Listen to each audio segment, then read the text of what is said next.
देश भर में झूठ फैलाने का काम आरएसएस के लोग करते हैं और ये उनका बैकग्राउंड यही है प्रधानमंत्री का। भारतीय जनता पार्टी शिक्षा विरोधी पार्टी है। वो सरकार जो है इन टीचरों के खिलाफ है। नहीं, असम में ये सारे लोग असम की सरकार को उखाड़ के फेंकेंगे और एक ऐसी सरकार लाएंगे जो इनकी मांगों को माने। दलितों पर, अल्पसंख्यकों पर, महिलाओं पर जुर्म होता है, वहाँ इनको शरण मिलती है ऐसे लोगों से, भाजपा जैसे पार्टी से, आरएसएस से, क्योंकि ये लोग इनके साथ मिल के काम करते हैं।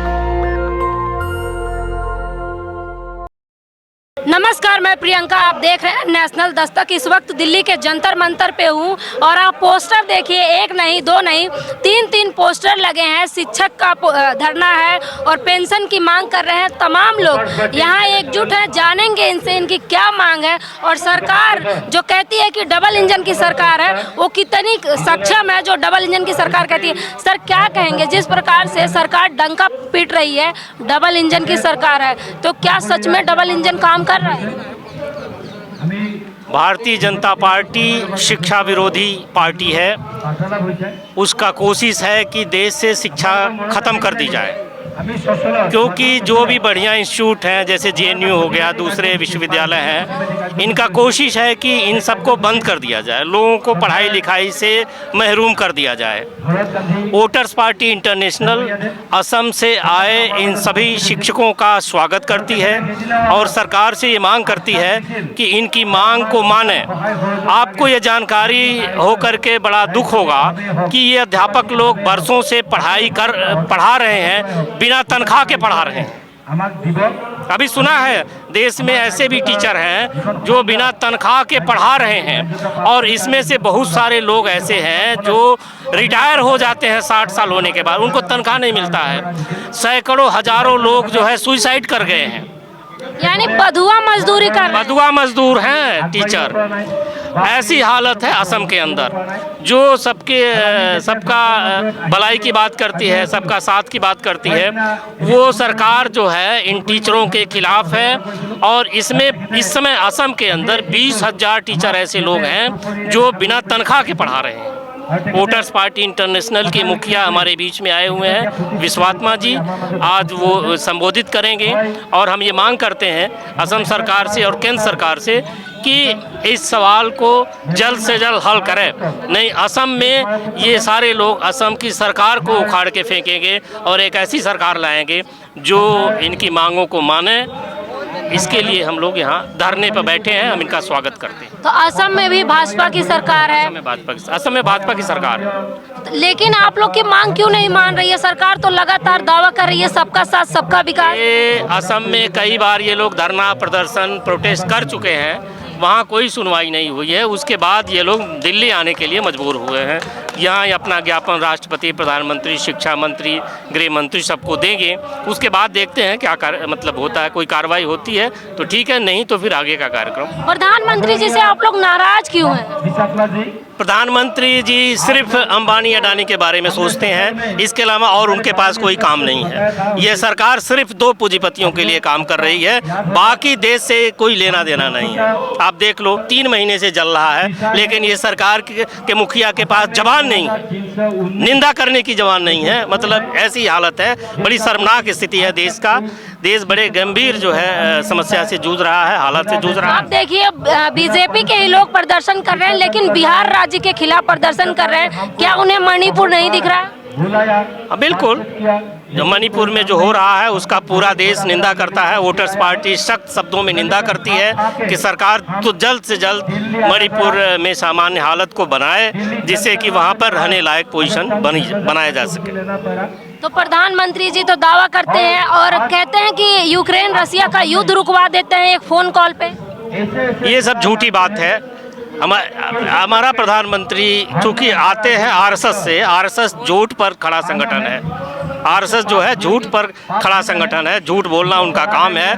कुछ नहीं कर रहे हैं सिवा अंबानी अडानी का सेवा कर रहे हैं। जो मणिपुर के बलात्कारी हैं वो आरएसएस में शामिल हो गए। यही बात है, मतलब ये संगठन ही ऐसे लोगों का है। ये आप जगह जगह देखो, जहाँ भी दलितों पर, अल्पसंख्यकों पर, महिलाओं पर जुर्म होता है, वहाँ वहाँ इनको शरण मिलती है ऐसे लोगों से, भाजपा जैसे पार्टी से, आरएसएस से, क्योंकि ये लोग इनके साथ मिल के काम करते हैं। ये लोग इनके साथ मिल के काम करते हैं। आप लोग की मुख्य मांग क्या है? जो वेतन रुका है उसे दिया जाए, इनको रेगुलर किया जाए और तनख्वाह दी जाए। जितना पीछे से ये कमा रहे हैं तनख्वाह दिया जाए, आगे भी इनको लगातार सैलरी मिलना चाहिए, पक्का करना चाहिए। बिना तनख्वाह के कैसे कोई पढ़ाएगा? आप हैरान हो, ये हालत है। लोग मतलब 60 साल उम्र हो जाता है, उसके बावजूद रिटायर हो जाते हैं, पैसा नहीं मिलता है। ये हालत है असम के अंदर। भाजपा की सरकार है। आप अभी कोई आधिकारिक तौर पे किससे मिले? नहीं, अभी हमारा डेलीगेशन जाएगा, राष्ट्रपति, प्रधानमंत्री, शिक्षा मंत्री, गृह मंत्री, सबको मेमोरेंडम दिया जाएगा। उसके बाद देखते हैं क्या होता है। ठीक है। दावा किया जाता है कि आएंगे तो मोदी ही 24 में। मतलब समस्या ये है कि जो अपोजिशन है, विपक्षी पार्टियां हैं, उनमें कोई ऐसा संगठन नहीं है, ताकत नहीं है जिससे कि हम ये दावा करें कि भाई हम मोदी को हरा सकते हैं। ये बात भी है, अपोजिशन को भी सोचना चाहिए इस मामले में कि सिर्फ कहने से नहीं होता है, जनता को मोबिलाइज करना पड़ता है, संगठन बनाना पड़ता है, एजुकेट करना पड़ता है, ताकि उनके गलत का हम पर्दाफाश कर सकें, उनके झूठ को बेनकाब कर सकें। ये हमारा कोशिश होना चाहिए। कैसे देखते हैं इंडिया वर्सेस एनडीए को? बस वो बन रहा, अच्छी बात है, लेकिन सिर्फ कहने से काम नहीं चलेगा, उसको संगठनिक रूप देना पड़ेगा। और क्या प्रोग्राम हो ये भी तय करो, सिर्फ ये नहीं सब लोग इकट्ठे हो जाए। पता चला सरकार बदल गई, लेकिन समस्या वहीं की वहीं है। सरकारें बदली है, 77 में बदली है, 89 में बदली है, अभी बदली है, लेकिन जनता की हालत क्या है? जनता की हालत वही है। न बेरोजगारी की समस्या हो रही है, न महंगाई की हो रही है, न गरीबों पर जुल्म का ख़त्म हो रहा है। समस्याएं वहीं बनी हुई है।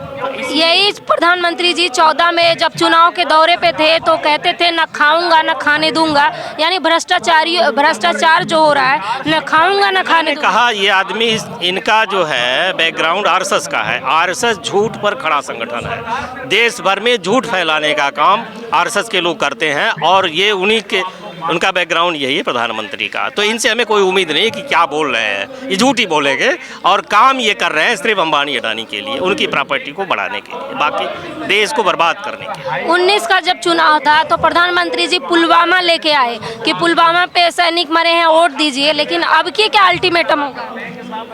मतलब ये कुछ भी कर सकते हैं। ये सरकार ऐसी है जो सत्ता पाने के लिए कुछ भी कर सकती है, किसी भी हद तक जा सकती है, लेकिन हमें अपना तंत्र ऐसे मजबूत करना पड़ेगा और हमें एक सक्षम नेतृत्व पैदा करना पड़ेगा। माननीय श्री विश्वात्मा जी हमारे बीच में बैठे हुए हैं, इनके जैसे देश का प्रधानमंत्री होना चाहिए। इस आदमी के पास प्रोग्राम है, नेतृत्व है और देश को चलाने की क्षमता है। हमारी पार्टी वोटर्स पार्टी इंटरनेशनल का प्रोग्राम पूरे दुनिया को, सिस्टम को बदलने के लिए है। धन्यवाद। तो देख सकते हैं तमाम मुद्दे हैं जो पार्टी दावा करती है, डबल इंजन की जो पार्टी दावा करती है, महिला सुरक्षा की जो पार्टी दावा करती है कि देश में खुशहाली बढ़ गई है।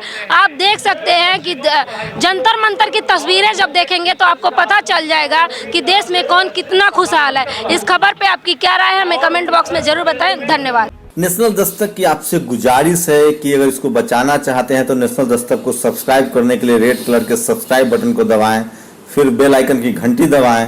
नेशनल दस्तक को बचाने के लिए बहुत जरूरी है कि हर खबर को शेयर करें, लाइक करें, कमेंट जरूर करें।